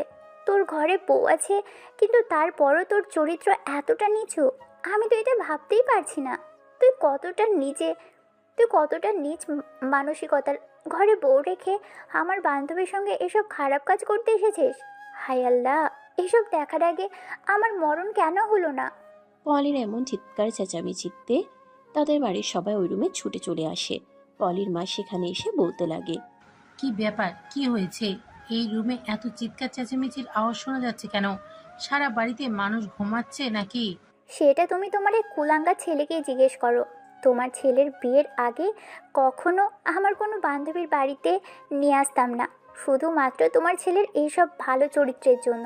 আর আজ একটা বান্ধবীকে বিপদে পড়েছে বলে বাড়িতে নিয়ে এসেছি, আর এখন তোমার ছেলে এসব বউ করছে। ছি ছি ছি, আমার ভাবতেও লজ্জা লাগছে। কি রে রূপ, এসব আমি কি দেখছি? পাশের রুমে তোর বউ ঘুমাচ্ছে। তোর বউ যদি এসব জানতে পারে তাহলে কি হবে সেটা একবার কল্পনা করেছিস? কাম অন মা, এসব চিন্তা করে কি হবে? আমার বউটা তো আর এই আইটেমটার মতো এত সুন্দরী নয়। আমার বউটা যদি এতটা সুন্দরী হতো তাহলে নিশ্চয়ই আমি এই আইটেমটার কাছে আসতাম না। তাছাড়া খাঁচার ভিতর যদি এত সুন্দর মুরগি থাকে তাহলে কোনো শিয়াল চুপচাপ বসে থাকবে বলো শুনি? কথাটা শোনা মাত্রই পলির মা প্রচন্ড পরিমাণ রেগে গেলেন আর রূপের গালে ঠাস ঠাস করে বেশ কয়েকটা চড় বসিয়ে দিয়ে বলতে লাগলেন, তোর ভালোর জন্যই বলছি, চুপচাপ এক্ষুনি রুম থেকে বের হয়ে চলে যাও। তা না হলে তোর সঙ্গে এমন কিছু হবে যেটা তুই কল্পনাও করতে পারবি না। তোর বউ এখনো কোনো কিছু জানে না। তখনই রূপ যেন আরো গর্জে উঠল। সে চিৎকার দিয়ে বলতে লাগলো, জানলে জানুক, তাতে কি যায় আসে? বিয়ে তো দিয়েছো একটা গর্দভ মার্কা মেয়ের সঙ্গে, এরকম সুন্দরী একটা মেয়ের সঙ্গে দিতে পারলে না? তাহলেই তো আমি বউ নিয়ে সুখী থাকতাম। ভাইয়া, সত্যি বলছি, এখন কিন্তু খুব বেশি হয়ে যাচ্ছে। তুই এই রুম থেকে যাবি নাকি আমি তোর বউকে ডেকে নিয়ে আসবো? তোদের যা ইচ্ছে তাই করতে পারিস, তাতে আমার কিছু যায় আসে না। বউকে ডেকে নিয়ে আসলে বরঞ্চ খুব ভালো হবে। পলির মা আর সহ্য করতে পারছিলেন না। তিনি রূপের হাত ধরে টানতে টানতে রুম থেকে বের হয়ে চলে গেলেন আর পলিকে রুমের দরজা লাগিয়ে দিতে বললেন। পলির মা চলে যাওয়ার পর পলি রুমের দরজাটা লাগিয়ে দিল আর তারপর প্রিয়াঙ্কার পাশে এসে বসলো। প্রিয়াঙ্কা ততক্ষণে কান্না করছে। প্রিয়াঙ্কার ঘাড়ে হাত রেখে বলতে লাগলো, আই এম সো সরি দোস্ত, আমাকে প্লিজ ক্ষমা করে দিস। তোর সঙ্গে এরকম কিছু হবে এটা আমি কল্পনাও করতে পারিনি।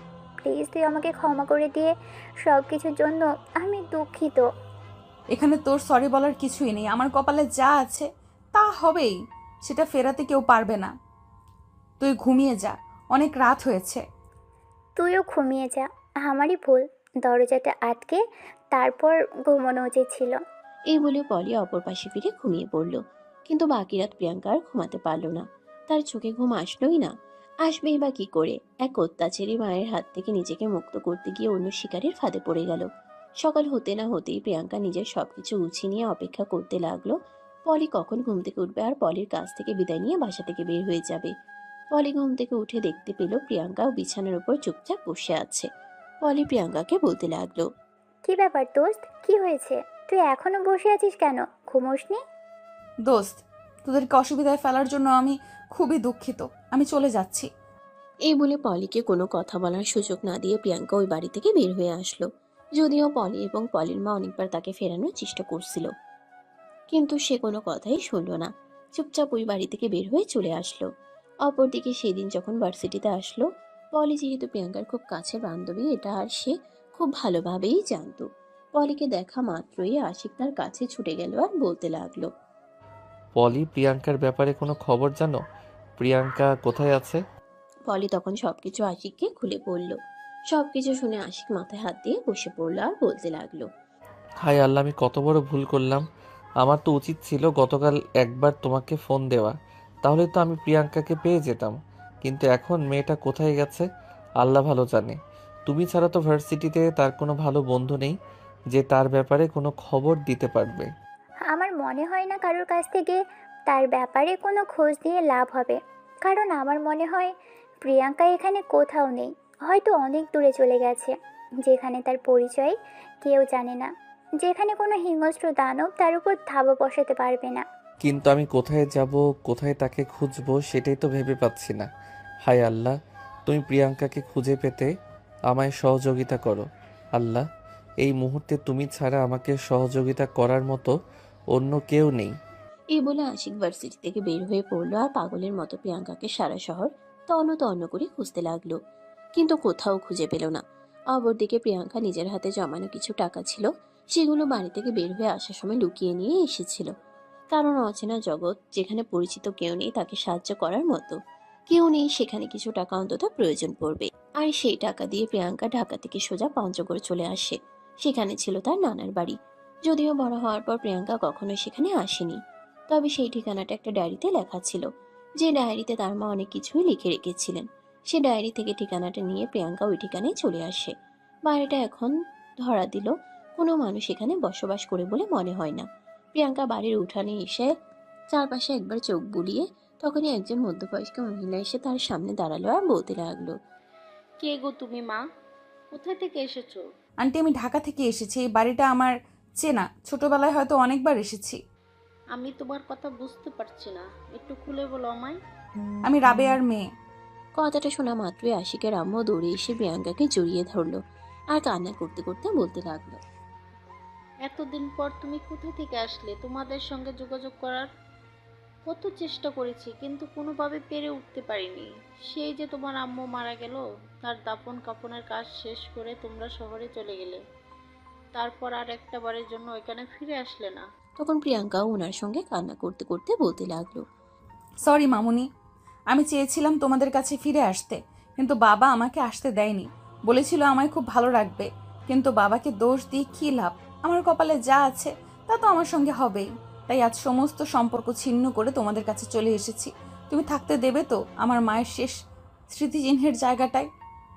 পাগলি মেয়ে, এভাবে বলতে হয় না। তুমি আজীবন আমার কাছে থেকে যাও। আমি আমার সামর্থ্য অনুযায়ী তোমাকে ভালো রাখার চেষ্টা করব। জানি তোমার বাবার মতো রাজপ্রাসাদ তোমায় উপহার দিতে পারবো না, কিন্তু আমার যতটুকু আছে আল্লাহ পাক রাব্বুল আলামিন আমাকে যতটুকু দিয়েছেন, আমি তার সবটা দিয়ে তোমাকে ভালো রাখার চেষ্টা করব। আমাকে তোমার কিছু দিতে হবে না মামুনি, শুধু এই বাড়িতে থাকার মতো একটু জায়গা দিলেই চলবে। কেন রিমা, এই বাড়িতে আমাদের যতটা অধিকার রয়েছে ঠিক ততটা অধিকার তোরও রয়েছে। তাই ভিতরে আয়, আগে বিশ্রাম কর, তারপর কথা বলা যাবে। তোর মামা মাঠে গেছে, কিছুক্ষণের মধ্যেই ফিরে আসবে। এই বলে প্রিয়াঙ্কার মামুনি প্রিয়াঙ্কাকে নিয়ে বাড়ির ভেতরে চলে গেল। বাড়িটা আর এখন আর আগের মতো জলুস নেই, যতটা প্রিয়াঙ্কার নানা ভাই বেঁচে থাকতে ছিল। একদম জরাজীর্ণ প্রাণহীন হয়ে আছে বাড়িতে এখন। মানুষজন তাকে বলেই তো মনে হয় না। আশিকের আম্মু প্রিয়াঙ্কাকে বাড়ির ভিতর নিয়ে এসে হাত মুখ ধুতে বলেন, আর তারপর প্রিয়াঙ্কার জন্য মুড়ি বাতাসে নিয়ে আসেন। সারাদিন কোনো কিছুই খায়নি প্রিয়াঙ্কা, এগুলো কোনো রকম খেয়ে 4-5 গ্লাস পানি খেয়ে নিল। এটা দেখে আশিকের আম্মু বুঝতে পারলো প্রিয়াঙ্কার পেটে প্রচন্ড ক্ষুধা রয়েছে। আশিকের আম্মু তখন প্রিয়াঙ্কাকে বলতে লাগলো, গরিবের বাড়িতে এসেছিস মা, জানি তোকে সমাদর করতে পারবো না, তবে লবণ ভাত যতটুকু মিলে খেয়ে নিস। আরে মামুনি, বললাম তো তুমি আমাকে নিয়ে কোনো চিন্তা করো না, আমি সব রকম পরিস্থিতিতে মানিয়ে নিতে জানি। তাছাড়া তোমার কি মনে হয় বাবা রাজপ্রাসাদে ছিলাম বলে রাজকন্যার মতো বড় হয়েছি? এরকমটা কখনোই হয়নি। আমি আর 5টা সাধারণ গরিব ঘরের মেয়ের মতোই বড় হয়েছি। তাই চিন্তার কোনো কারণ নেই। তোমাদের যা আছে তার সঙ্গে আমি মানিয়ে নিতে পারবো। ওই যে বললাম না, শুধু আমার একটু আশ্রয় প্রয়োজন। এরপর আশিকের আম্মু প্রিয়াঙ্কাকে বিশ্রাম নিতে বলে রান্নাঘরে চলে গেলেন। তাড়াহুড়ো করে শাক ভাত রান্না করলেন। আর এদিকে তখনই আশিকের আব্বু বাড়িতে চলে আসে। প্রিয়াঙ্কাকে দেখে তিনি প্রথমে চিনতে পারেননি। প্রিয়াঙ্কাকে দেখে তিনি ভ্রুকুচকে নিয়ে জিজ্ঞাসা করেন, এই মেয়ে কে তুমি? আমাদের বাড়িতে কি করছো? দেখে তো মনে হচ্ছে শহরের কেউ। তখনই আশিকের আম্মু এসে বলতে থাকেন, আরে, তুমি আমাদের প্রিয়াঙ্কাকে চিনতে পারছো না? রাবেয়ার মেয়ে এতদিন পর আমাদের বাড়িতে এসেছে। কথাটা শুনিয়ে আশিকের বাবার 2 চোখ দিয়ে জল পড়তে লাগলো। তিনি আপন ভাগ্নিকে বুকে জড়িয়ে নিয়ে বলতে লাগলেন, বোন মারা যাওয়ার পর ভাগ্নি তো পর হয়ে গিয়েছিল, এতদিন একটা বারের জন্য আমার কাছে আসেনি। বোনের জন্য মনটা হাহাকার করে, কিন্তু বোন তো আর ফিরে পাবো না। ভেবেছিলাম ভাগ্নি আর বোন জামাই আমার সঙ্গে ভালো সম্পর্ক রাখবে, কিন্তু বোন জামাই তো শহরের বড়লোক বাবার ছেলে, সে কেন গরিব শ্বশুরবাড়িতে আসবে? মন খারাপ করো না মামা, আমি ওই শহরের অট্টালিকা ছেড়ে একেবারে এর জন্য তোমাদের কাছে চলে এসেছি। তোমরা আমাকে তোমাদের কাছে রাখবে তো? কেন রাখবো না মা, অবশ্যই রাখবো। আমার বোনের রেখে যাওয়া শেষ স্মৃতিচিহ্ন তুই, তোকে আমার বুকে আগলে রাখা আমার কর্তব্য। তুই যতদিন ইচ্ছা ততদিন সেখানে থাক, পারলে মৃত্যুর আগ পর্যন্ত, তবুও তোকে কখনো এই বাড়িতে কে চলে যেতে বলবো না।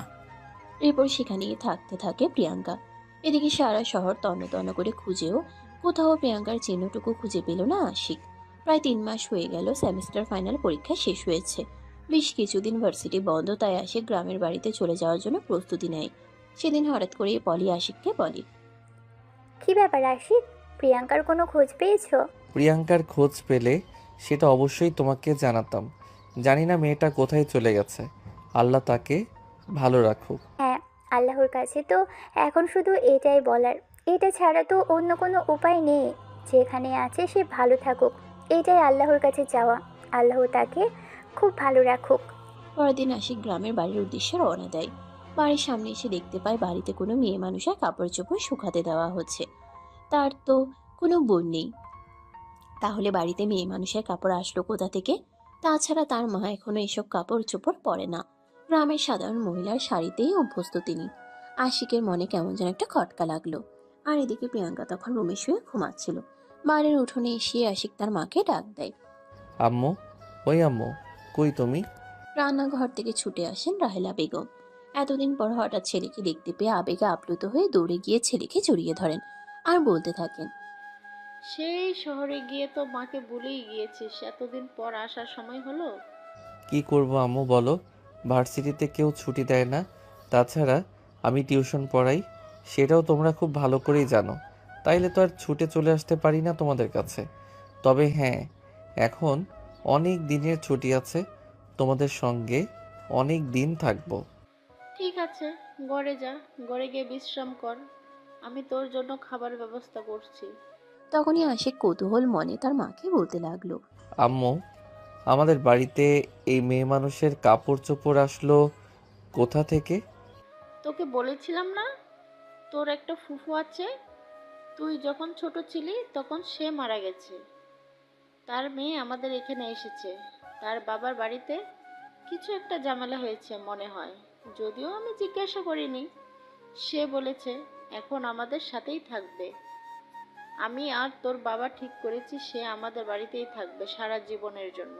আরে, তোমার কি মাথা খারাপ হয়ে গেছে নাকি? কাপড় চোপড় দেখে তো মনে হচ্ছে যুবতী মেয়ে, তাকে কেন আমাদের বাড়িতে রাখবে? তাছাড়া এটা নিয়ে এলাকার লোকজন কথা বলবে না? বাড়িতে একটা যুবক ছেলে আছে।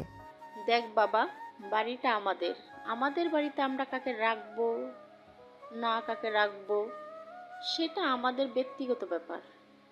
আমরা কারোর কথায় কোনো পরোয়া করি না। তাছাড়া তোর বাবা আর আমি ঠিক করেছি তোর সঙ্গে মেয়েটার বিয়ে দেব, তাহলে তো সে সারা জীবন আমাদের সঙ্গে আমাদের বাড়িতেই থাকতে পারবে। কথাটা শুনিয়ে আশিকের মাথায় যেন আকাশ ভেঙে পড়ল। মুহূর্তের মধ্যেই বিচলিত হয়ে সে বলতে লাগলো, তোমাদের কি মাথা খারাপ হয়ে গেছে নাকি? চেনা নেই জানা নেই, হুট করে বলছো একটা মেয়েকে আমার বিয়ে করতে হবে। আমি পারবো না। তাছাড়া আমি তোমাদেরকে একটা কথা পরিষ্কার করে বলে রাখি, আমি একটা মেয়েকে ভালোবাসি। তাকে খুঁজে পেলে আমি তাকেই বিয়ে করব। একদম ফাজলাম মাখা কথা বলবি না তো। তোর বাবা আর আমি ঠিক করে রেখেছি এই মেয়েকেই তুই বিয়ে করবি। তার মানে তোকে এই মেয়েকেই বিয়ে করতে হবে। আমরা তোকে ছোটবেলা থেকে লালন পালন করে বড় করেছি। আমাদেরকে কোন অধিকার নেই নাকি তোর ব্যাপারে সিদ্ধান্ত নেওয়ার? তোমাদের 100 বার অধিকার আছে, কিন্তু একটা মেয়েকে আমি ভালোবাসি, মেয়েটাও আমাকে অনেক বেশি ভালোবাসে। হয়তো একটু অভিমান করে দূরে চলে গেছে, কিন্তু যেদিন আমি মেয়েটাকে খুঁজে পাবো সেদিন আমি ওই মেয়েটাকেই বিয়ে করব। আচ্ছা ঠিক আছে, সে সময় হলে দেখা যাবে। এখন বাড়ির ভিতরে গিয়ে বিশ্রাম কর, আমার অনেক কাজ পড়ে আছে। আমি কাজগুলো শেষ করি, তোর জন্য খাবারের ব্যবস্থা করি। তখন আশিক আর কোনো কথা বলল না, চুপচাপ বাড়ির ভিতরে চলে গেল। কিন্তু অঘটন ঘটলো বাড়ির ভিতরে যেতেই। প্রিয়াঙ্কা সেই রুমেই থাকে যে রুমে কিনা আশিক থাকতো। আশিক রুমে প্রবেশ করেই তার রুমে একটা অপরিচিত মেয়েকে শুয়ে থাকতে দেখে প্রচন্ড পরিমাণে ক্ষেপে গেল আর চিৎকার দিয়ে বলতে লাগলো, এই মেয়ে, আপনার কোনো কাণ্ডজ্ঞান নেই? একটা ছেলে রুমে এসে শুয়ে আছেন, আপনি নিজেকে কি মনে করেন, প্রিন্সেস ডায়না নাকি? আবার আমার মা বাবার মাথা খেয়ে বসে আছেন। আমি যেন আপনাকে বিয়ে করি। আপনার কি খেয়ে কোনো কাজ নেই? আশিকের এমন খরগোশ কণ্ঠস্বর শুনে ঘুমন্ত অবস্থায় চোখ ডলতে ডলতে বিছানা থেকে উঠে বসে প্রিয়াঙ্কা। আর প্রিয়াঙ্কাকে দেখেই আশিক তো একদম অবাক হয়ে বলতে থাকে। আরে তুমি এখানে কি করছো আর কিভাবে এলে? আশিকের কথায় চোখ তুলে তাকায় প্রিয়াঙ্কা। আশিককে দেখে সেও অনেক অবাক হয় আর লাফ দিয়ে উঠে দাঁড়িয়ে বলতে থাকে। সেই একই প্রশ্ন তো আমারও। তুমি এখানে কি করতে এসেছো? তখন তো খুব বলেছিলে আমায় ভালোবাসো না, এখন কেন আমার পেছন পেছন এই পর্যন্ত চলে এসেছো? আরে পাগলি, এটা আমাদের বাড়ির। এই বাড়িতে আমি আসবো নাকি আসবে? তখনই পিছন থেকে আশিকের আম্মু আশিক আর প্রিয়াঙ্কাকে উদ্দেশ্য করে বলতে থাকে। দেখলে তো, আল্লাহ চায় তোমাদের দুজনের মিলন হোক, তাই তো অবশেষে ঘুরিয়ে ফিরিয়ে দুজনকে এক জায়গায় এনে দাঁড় করিয়েছে, যাতে তোমরা দুইজন এটা বুঝতে পারো তোমাদের মিলন আল্লাহ প্রদত্ত ঠিক করে রেখেছেন। হ্যাঁ আম্মু, তুমি একদম ঠিক কথাই বলেছ। প্রিয়াঙ্কা বাসা থেকে চলে আসার পর আমি তাকে কত জায়গায় খুঁজেছি, তার কোনো ঠিক নেই। কিন্তু আজ আমি এভাবে এখানে এসে ওকে পেয়ে যাব, এটা আমি কোনো দিন কল্পনাও করিনি। সত্যি আল্লাহ উত্তম পরিকল্পনাকারী, তা না হলে কেন তাকে এখানেই আসতে হবে? এখন তাহলে আমরা বিয়ের আয়োজন করতে পারি, এখন তো আর কারো কোনো সমস্যা নেই। কোনো সমস্যা কেন থাকতে যাবে? যেখানে আমি আমার ভালোবাসার মানুষটাকে পেয়ে গেছি, সেখানে আমার কোনো সমস্যা নেই। তোমরা চাইলে আজকেই বিয়ের আয়োজন করতে পারো। কিন্তু আমার সমস্যা আছে। আমার বাবা যিনি আমাকে জন্ম দিয়েছেন, আমার এমন একটা শুভ জন্মদিনে তিনি যদি আমার পাশে না থাকেন, তাহলে সম্পূর্ণ কাজটাই আমার কাছে অসম্পূর্ণ থেকে যাবে। ঠিক আছে, কোনো সমস্যা নেই। তুমি যেমনটা চাও তেমনটাই হবে। আমি আজকেই আঙ্কেলকে ফোন করে এখানে চলে আসতে বলছি। তারপর ওনার সম্মতিতেই আমি তোমাকে আমার বউ বানাবো। এরপর ঠিক তখনই আশিক প্রিয়াঙ্কার বাবার নাম্বারে ফোন করে আর সবকিছু খুলে বলে। সবকিছু শুনে প্রিয়াঙ্কার বাবা সেদিন রাতেই পঞ্চগড় চলে আসেন। তারপর নিজে দাঁড়িয়ে থেকে আশিকের সঙ্গে প্রিয়াঙ্কার বিয়ে দেন। বিয়ের সমস্ত কাজকর্ম শেষ হলে তিনি আশিকের মা বাবাকে সামনে দাঁড় করিয়ে রেখে প্রিয়াঙ্কাকে আশিকের হাতে তুলে দিয়ে বলেন। আমি বাবা হয়ে আমার দায়িত্ব পালন করতে পারলাম না, কিন্তু তোমার কাছে আমার মেয়েকে রেখে গেলাম। আশা করি তোমার কাছে আমার মেয়েটা সুখে থাকে। আশিক তখন প্রিয়াঙ্কার বাবার হাত দুটো ধরে বলতে থাকে। আপনি কোনো চিন্তা করবেন না আঙ্কেল, আপনার মেয়ে আমার কাছে, আমার পরিবারের কাছে অনেক ভালো থাকবে। হ্যাঁ ভাই সাহেব, একদমই তাই। আপনার মেয়ে আমার বাড়িতে আমার মেয়ের মতোই আদরে থাকবে। আমি তাকে কখনোই কোনো কষ্ট পেতে দেব না। রাবেয়া মারা যাওয়ার পর যখন আপনারা এখান থেকে চলে গেছেন, তখন কত চেষ্টা করেছি মেয়েটার সঙ্গে একবার একটু দেখা করার জন্য, কথা বলার জন্য, কিন্তু আপনি আমাদের সঙ্গে কোনো যোগাযোগই রাখেননি। সেটাই ছিল আমার জীবনের সবচাইতে বড় ভুল, কারণ আমি মনে মনে ভাবতাম আপনাদের সঙ্গে যোগাযোগ হলেই আপনারা প্রিয়াঙ্কাকে আমার কাছ থেকে কেড়ে নেবেন। আমি আমার স্ত্রীর রেখে যাওয়া শেষ স্মৃতিচিহ্ন আমার কাছ থেকে দূরে সরাতে চাইনি, কিন্তু আমার সেই একটা ভুলের কারণেই এতটা বছর আমার মেয়েটাকে কতটা কষ্ট করতে হয়েছে জানি না। এর জন্য আমি আমার স্ত্রীর কাছে কখনো ক্ষমা পাবো কিনা তাও জানি না। বাবা প্লিজ, তুমি নিজেকে আর ছোট করো না। তুমি তোমার জায়গা থেকে যথেষ্ট চেষ্টা করেছো আমাকে ভালো রাখার জন্য, কিন্তু আমার কপালে যেটা আছে সেটা তো হবেই, সেটা তো আর কেউ ফেরাতে পারবে না। তবে আল্লাহ উত্তম পরিকল্পনাকারী, তা না হলে আশিকের সঙ্গে কেন আমার পরিচয় হলো, আর কেনই বা আমি হুট করে এখানে চলে আসলাম? হ্যাঁ রে মা, সত্যি আল্লাহ উত্তম পরিকল্পনা করে আল্লাহ ঠিক করে রেখেছিলেন বলেই আজ এমনটা হলো। আমি দোয়া করি সবসময় তুমি সুখী থেকে। যদি কখনো কোনো প্রয়োজন পড়ে তুমি আমায় একটা কল দিও শুধু। আমি সবকিছু ফেলে রেখে তোমার কাছে চলে আসবো। এই বলে প্রিয়াঙ্কার বাবা তাদের কাছ থেকে বিদায় নিয়ে ঢাকার উদ্দেশ্যে রওনা দেন। আর এদিকে প্রিয়াঙ্কা বাবার চলে যাওয়ার পথ পানে চেয়ে কান্না করতে থাকে। আশিক তখন প্রিয়াঙ্কাকে নিজের বুকের সঙ্গে জড়িয়ে নিয়ে বলতে থাকে। প্লিজ কান্না করো না তুমি, তোমার চোখে কান্না মানায় না। বহু বছর অনেক কান্না করেছো, এখন আর তোমাকে কান্না করতে দেব না। এই কান্নাটা কষ্টের নয়, এই কান্নাটা সুখের, এটা প্রাপ্তির। সব কিছু হারিয়েও আবারও সব কিছু ফিরে পেলাম। ও আচ্ছা, তাই বুঝি। তাহলে কান্না করলে চলবে? তো কি করতে হবে? সেটাও আমাকে বলে দিতে হবে নাকি? আমি কি করে জানবো? আচ্ছা ঠিক আছে, তোমাকে কোনো কিছু জানতে হবে না, আমি সব করছি। এই বলে আশিক প্রিয়াঙ্কাকে নিয়ে রুমের ভিতরে চলে গেল, আর সাথে সাথেই দরজাটা বন্ধ করে দিল। আর বদ্ধ ঘরে ফিরে পাওয়া প্রেমের এক নতুন গল্পের সূচনা করলো। সুপ্রিয় ভিউয়ার্স, আমাদের আজকের গল্পটা এই পর্যন্তই ছিল। গল্পটি আপনাদের কাছে কেমন লেগেছে ছোট একটা কমেন্টে জানাবেন। ভালো লাগলে লাইক, কমেন্ট, শেয়ার করে পাশেই থাকবেন। নিত্য নতুন ভালোবাসার গল্প পেতে আমাদের চ্যানেলটিকে সাবস্ক্রাইব করে রাখবেন। ধন্যবাদ সবাইকে এতক্ষণ পাশে থাকার জন্য। সবাই ভালো থাকবেন, সুস্থ থাকবেন। আবার দেখা হবে নতুন কোনো ভালোবাসার গল্পে। সে পর্যন্ত সবাই অপেক্ষায় থাকুন।